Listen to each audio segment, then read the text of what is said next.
Well, here it is. First day of being fucking 36. I mean, 26. No, I don't.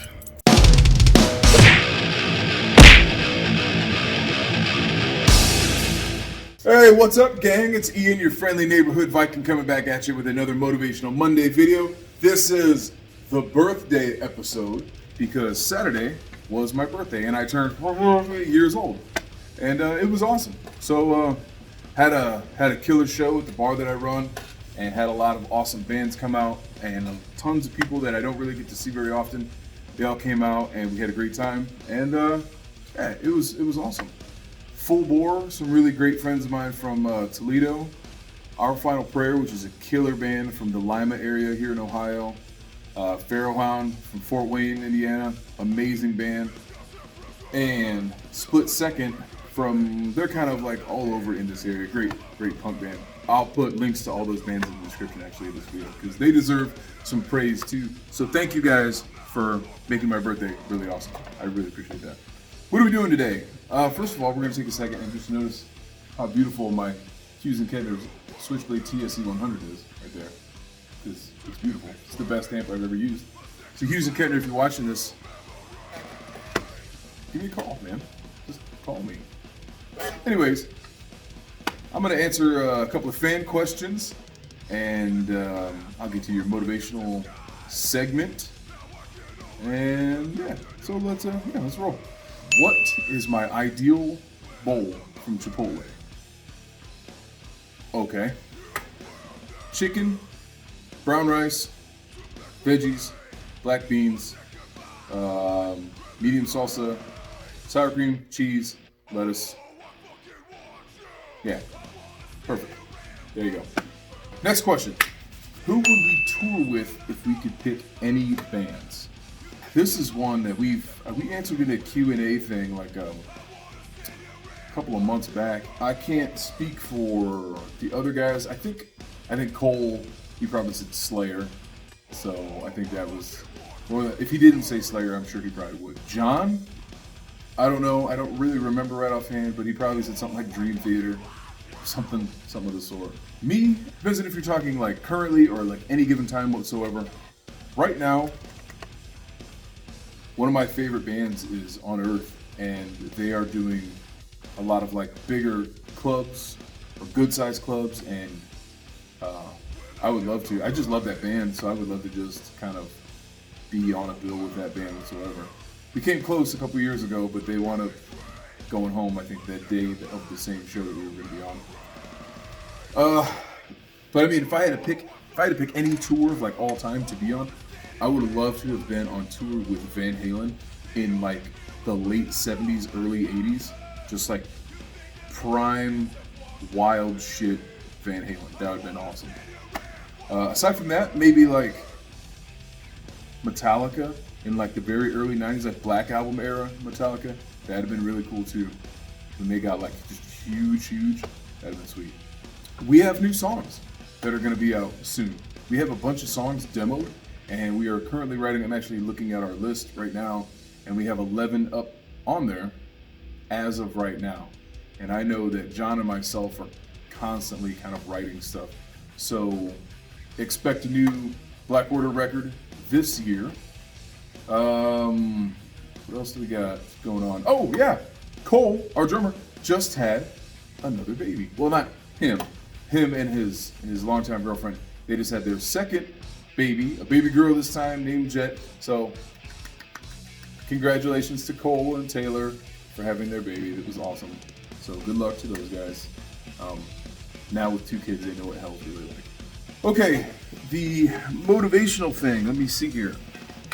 So I noticed a lot of bands lately. There's been a lot of backlash towards labels, and there's a lot of bands who kind of just don't know what they're doing. It's like this live and die by the label kind of thing. Labels have their place. They can do great things for you, but you gotta kind of do a lot of the work. And there's a lot of things that I don't agree with the way labels do it. There's obviously there's amazing things that they can do. But do you need them? No, you don't. We were signed to an indie label quite a while back ago, and that label, is defunct now. We've talked to a few other labels. We've talked to one not that long ago. I'm not going to name who it is, but they wanted to sign us to a development deal, which was going to cost us $2,500 a month, which to us is crazy. That kind of money is just unreasonable. And it was 6 to 9 months, I think, was the development deal contract. And at the end of it, if they like you or whatever, they want to sign you to a regular deal, then you can do that, and then you won't have to pay anymore. But if they don't have to sign you to do anything, and then you're just out all that money. There are opportunities to make the money back. It's not guaranteed. Obviously, nothing in the music business is guaranteed. So it was too much of a gamble, and we don't have that kind of a money. There's no way. So right now, and for the foreseeable future, we are going to be completely independent. It's up to us to get the work done. It's up to us to promote ourselves. Nobody else is really going to do it. If we could do anything, if we could have anything, I would love for us to have a proper booking agency where we could have meetings or confer and say, these are the dates that we're available. Here's where we would like to go if it's possible. Here's the kind of things. Okay, now you guys go ahead and do your thing, and then obviously they take a percentage of what we would make from everything. That would be great, because booking a tour, trust me, I've booked a lot of tours, and it is tons and tons and tons of work. It's a lot of work for almost nothing, which is why a lot of bands have honestly quit touring and almost quit the music industry completely, because you do the work, you put out all the emails, you literally do every single stitch of work. There are some places that won't provide sound. They won't even try to get you other bands to book the show with. And especially if you're a band that's touring through an area that you've never been before, you don't know anybody. So, you hope that those venues will kind of help you out, or at least direct you in some kind of a way. But there's a lot of them that don't. There are a lot of them that are awesome, but there's also a lot of them that don't do anything. You have to beg and beg and beg for weeks just for them to say, okay, you can play. And then when you do play, they don't promote, they don't make flyers. You send out flyers, they won't print them. You mail them flyers, they won't hang them up. And then you get there and they go, oh yeah, sorry, all the money went to somebody else. Or we don't pay bands that this is their first time playing here. A bunch of bullshit excuses like that. And that's why a lot of bands have quit. A lot of bands are fed up with how shit is being handled these days. Because what do you expect bands to do? If they're doing all the work and they're getting nothing out of it, you can't expect them to keep coming out for this kind of a punishment. They shouldn't have to. But long story short, the motivational thing is there are a lot of bands, like I said, who want to get to the next step that don't really know how to do that. Either they don't know how to do stuff, or they are maybe scared to do it, or don't know where to start, or anything like that. What you have to do is you have to devise a plan, okay? You need to plan out the next month, 3 months, 6 months, 9 months, a year. So quarterly, you need to plan out your year and write down all the things that you want to accomplish in that amount of time. Now, if you've never made a record or something like that, then, you can contact bands who have made a record. Or there's always somebody, I guarantee there's somebody that you know who has done what you want to do. And all you have to do is get in touch with them and they'll help you figure it out. So there are steps. You just kind of have to split what you want to do up. Everybody in the band needs to work on those certain things. Don't leave it up to one person, because that person is going to get burnt out, and then there's going to be all this resentment built within your band, and that's the last thing you want to do. When you're all trying to succeed, you all have to work. Okay? Nobody gets a pass on work. You have to do it. So don't get discouraged if you're not being noticed by a label.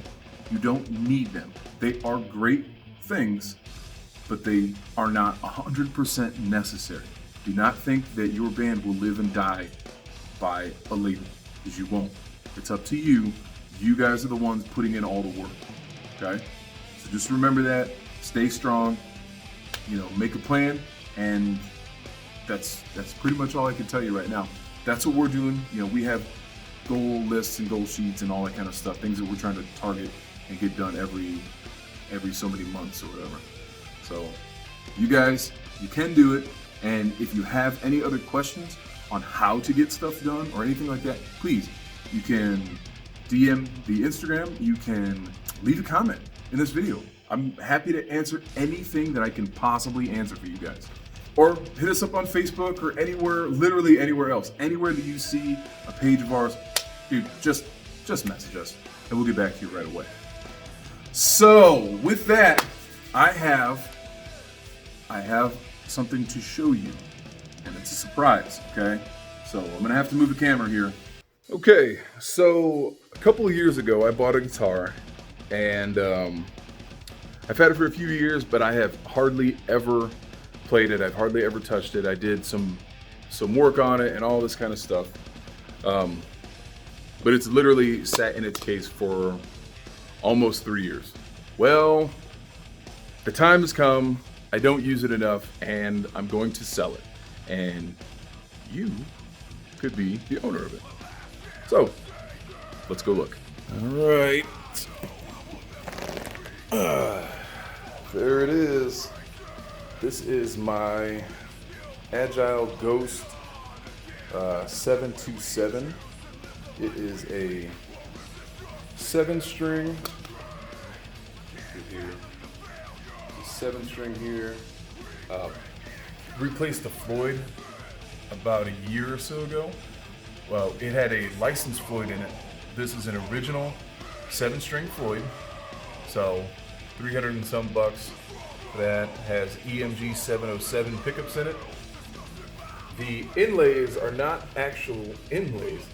This is photoluminescent tape that I put on here so I could see when I would play it live. And see, it has obviously double locking tuners and all that jazz. It says the whole Floyd Rose system works. And yep, I think it's time I have my eyes set on a new company, and I think it's that time. So actually, this guitar is the guitar that I used in the I Am the Harbinger music video. So if you want a guitar that was actually in a music video, this would be the one. So if you're interested in the guitar, please inbox me, find us on Instagram or on Facebook or anything like that. I'll put links in the description for it and all that jazz. But it could be yours. It comes with the case. Obviously it has a whammy bar in it. I have a piece of foam back here that I use to put under the springs in the back, just to kill some of the weird overtones that you get from having a Floyd and stuff like that. So definitely, if you're interested, let me know. All right, guys, that is going to do it for another motivational. Holy shit, I almost fell over. Please, please, please make sure that you are liking all the videos. Actually, make sure that you're watching them. And if you like them, please a like, a comment, a share, anything like that. If you really dig the information that we're putting out, we would really appreciate a subscription. We're doing a lot, trying to get a lot out to you guys. So I appreciate anything that you guys are willing to give us at any time. Check us out. I'll put links to everything, like I said, down below. I'll put links to this guitar over there that could be yours. All you have to do is let me know. I'll be happy to ship it wherever it needs to go. So guys, thanks again. And thanks for all the birthday wishes and everything that everybody sent me. I appreciate you all so very much. And we'll see you next time. Later.